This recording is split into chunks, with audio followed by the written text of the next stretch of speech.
有民眾在假期看到一台中國製造的造窗式電動三輪車在路裡走，是不是佫掛這青色電動車假車牌，該翕落來鋪上網絡，引起眾人的議論。那監理所和警方攏表示，照目前的法規呢，這款車是袂當佇路裡走的，也那掛假車牌的部分就已經違法啦。正月的點光啊，這台有座窗的電動三輪車，慢慢啊往邊啊停落來。之前有民眾翕到這台車在路邊在駛的相片，放起在網絡引發討論。這台中國製造的車在當地方叫做是老人樂，來到座窗內面有冷氣，閣有奧多拜用的handle路，和咱國內特別開放的駕乘奧多拜採用的handle路專用系統無同，加上無通過交通部車輛行駛安全審驗，袂當上路。它不屬於我們汽車、機車，或是它是屬於微電車哈。那我們現在微型電動二輪車是屬於二輪車輛，那這輛車應該是它是屬於三輪的，所以在台灣是沒辦法領牌的。那個車後邊閣掛青底電動車牌，車主承認講這是家己打造的。因為我那個工作地方那個停車場要有車牌辨識，那我有登記我的機車車牌，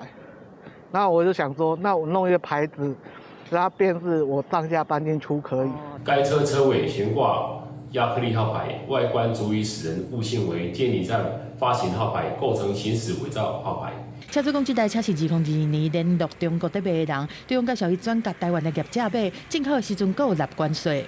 報關進來的時候，他海關不知道這個車要扣多少稅，